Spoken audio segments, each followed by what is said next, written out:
Everyone, this is Jeff Risdon with the Detroit Lions podcast and Lions Wire coming at you ahead of week 4. It's a matchup where my worlds clash.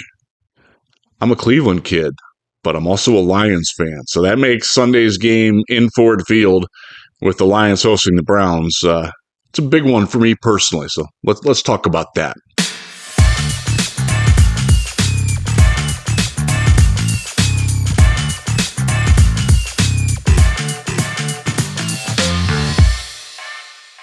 Lions are 2-1, coming off of a massive win Monday night. That was spectacular. One of the best wins I can recall as a Lions fan in a long time. Going into Baltimore, where the Lions had never beaten the Ravens before, subject to many a butt kicking, unfortunately. And this time we did the kicking, and it was nice. Wonderful feeling, great game. I think you saw that the offense and the defense, both when they are kicking tail the way they were, Lions are as good or better than anyone. Now you get a little bit of I don't really want to call it a trap game, but the Browns are not the Ravens. They're 1-2. They did beat Green Bay. First off, thank you, Cleveland, for that. Thank you, the Browns, for coming out and taking care of the Packers in a late comeback.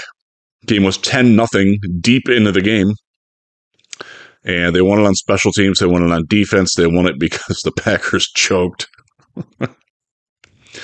But it does mean that you do have to take the Browns seriously. It is their only win. They do rank very lowly in every offensive category, but that defense, that's where I want to start with this. Browns defense is legit. They are number 1 in the league. They are at the top or near the top in yards per play allowed. Oh, man. Yards per pass, pressure rate, yards per carry allowed. This is a very good defense. It's not just Myles Garrett, but he is the centerpiece. He is, if you heard the live show that Chris and I did the other night, he's my favorite player in the league. I don't care who he plays for. He's awesome. Great guy off the field, too. If you ever are at a field trip to the Cleveland Museum of Natural History, he might show up being your docent and tell you all about the dinosaurs. Like, he's a very easy guy to like.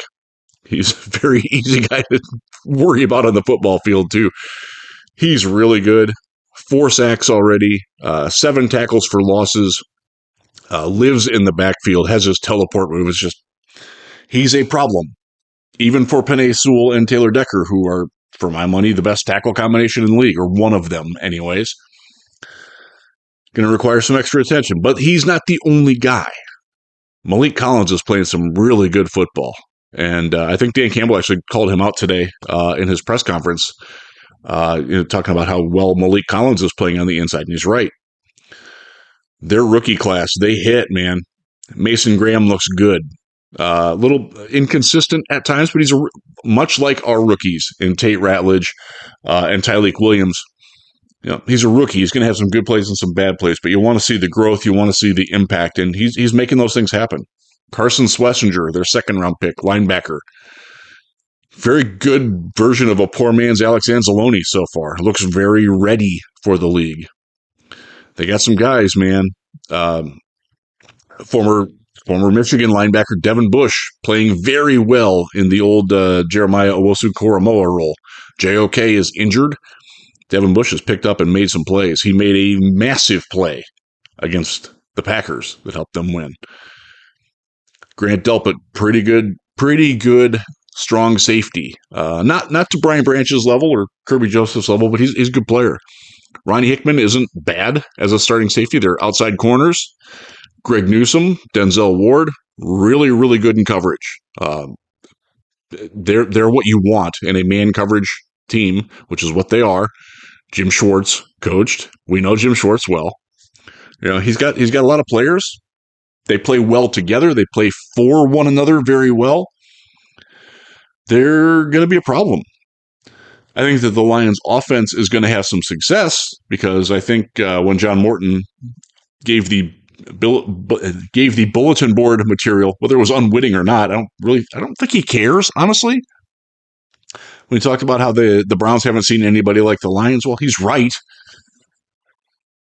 Jared Goff is just playing phenomenal football right now. He's not going to get the mention for an MVP candidate, but think about where this Lions offense would be without him and his just preternatural ability to make the right decision on every play.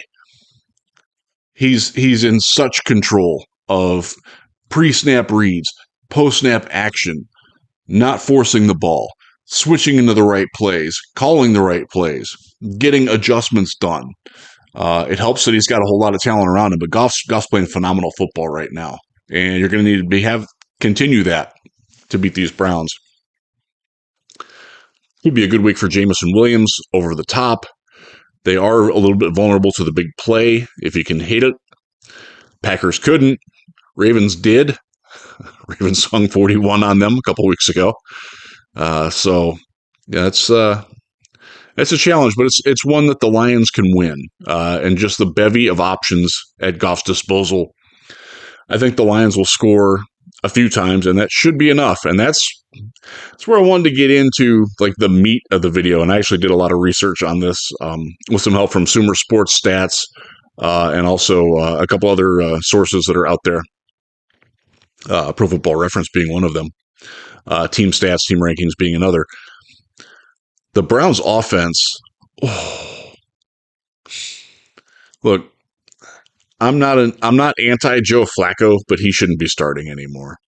He looks like he's lost more than a little from his magical season a couple years ago when he somehow earned Kevin Stefanski a Coach of the Year job over Dan Campbell. That, yes, I'm still bitter about. That was Dan Campbell's award. I voted for Dan. I know a lot of people that did. Stefanski won because he got the Browns to the playoffs. Okay. All right. I think we've seen in time since then that Dan's doing pretty well. So we have a coaching edge there. But the number one thing that strikes me about this Browns offense, they throw the ball as a percentage more than any other team. They throw, I got the stats here, 67.5% of their offensive plays are passes. Statistically, they are also the worst efficiency passing team. They average 5.0 yards per pass. That's terrible. They don't complete a very high rate. They are 32nd in yards per pass. They are 28th in explosive plays. The one area where you can beat these Lions, they will give up the big play. We saw it. Derrick Henry had a nice run the other night. The Bears got a couple of big plays with Rome Odunze coming off of Caleb Williams. Lions will, because they do blitz some and try to make plays, they will give up plays. These Browns, they don't make plays. It's not what they do. They are designed to grind it out and try to hit short passes and nibble you to death. Well, that's plays right into the Lions' hands. I think Detroit's in very good position with that. Just some other things with them. The Browns are 30th in scoring. They're 29th in yards per play. One other matchup that I noted, and I circled this. The Lions' defense has struggled when opposing offenses go in motion. That's something that you saw Ben Johnson do it a lot. The Ravens are in constant motion on their offense. And that's something that the Lions have struggled with. They are currently, based on the Sumer Sports data, 30th in ranking in defensive EPA, which is expected points add, when they're facing motion. Well, the Browns, they run motion less than all but one other team. And they rank their offense when they are in motion is 28th in EPA. So the things that the Lions are vulnerable to on defense, the Browns aren't good at those on offense. So that bodes very well for a strong defensive week. Just a couple other little stats. They are 31st, Flacco is, in being under pressure. And that's when you take the blitz out of the way and he's under pressure, not under the blitz, he's 33rd. Guys, there's 32 quarterbacks in the league that start. He's below that. This is a game that the defense can win. And I want to see the defense go out and smother, suffocate. Look, Quinshon Judkins is a good running back. But this is a Browns team that they will be without starting left tackle Dawan Jones. He went on IR this week. Starting right tackle Jack Conklin, former Michigan State guy, has battled around serviceable to above average when he's been healthy. He's out. One of their starting tackles could very well be Cornelius Lucas. Y'all remember him? He was in Detroit many a year ago. And as Chris and I talked about the other night, good for you, dude, for sticking in the league that long, because you weren't very good when you were here. But he is still plugging away. But they signed a guy off of a different team's practice squad, and I didn't write that down, so I probably should have paid more attention to that. KT Levinston might be playing. Google him, guys. It's not. I don't want to predict a shutout because I have too much respect for the Browns and what they do. And they like David Njoku's a really good tight end. He's better than the fan reputation that he gets. He will make the occasional boneheaded play, but he's a good player. Extremely good athlete at his position. Good blocker, too. Jerry Jeudy is a quality receiver. They're trying to work Cedric Tillman into being something more than a project. I don't know. They don't have a lot of depth there, and that's one of the reasons why they don't make big plays down the field. Jeudy is an intermediate guy. He's not a deep threat.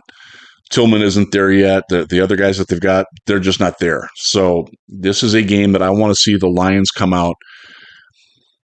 I want them to hold them under 10 points. It can be done. It's going to require some discipline, good defense on first downs, stop Judkins, put them at 2nd and 9, 3rd and 8. And you can do some things because Joe Flacco will make mistakes. He will not attack down the field. I'm not sure that he can. If they bring in Dylan Gabriel, he physically is incapable of throwing the ball that far. This is a great matchup for the Lions. Dan Campbell, again, talked about it in his press conference today. The Lions play to their standards, the way that they prepare, the way that they hold themselves accountable.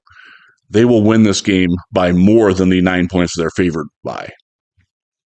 Let's hope they can do that. So if the special team steps up a little bit, just on a personal standpoint, look, I grew up in Cleveland, grew up in Vermilion, home of the Woolly Bear Festival, which is this weekend. For the Browns fans who are watching this and have followed me over the years, thank you. And if you can get to Vermilion, go there. It's a great day to be in my hometown. Probably not a great day to watch the Lions and the Browns play because I think the Lions are going to open it up. I hope they do. It's always one of those things. I've been a Lions fan since the 70s. The Browns were a fun team to cover for a while. I covered them with the Browns Wire. I was their managing editor from 2016 through 2022. Did a lot of times where I was driving from Allen Park down to Berea and back in the summers. Did it a few times in the seasons too. Nothing but respect for my hometown, but Michigan now. Lived here for most of the last 25 years. They got it this one. Go get it, Lions. Play to your standards, as your coach said, and this will be a win. And then root for the Browns for the rest of the year because they still play the Vikings and the Bears, and they can pull those games off. We'll see what happens with that, but beyond that, there is a post-game show this week. Stay tuned for that. And Chris and I will not be live next week. We will have something a little different for you. I will probably be doing something solo or maybe with a guest. We will see. But until then, let's go Lions.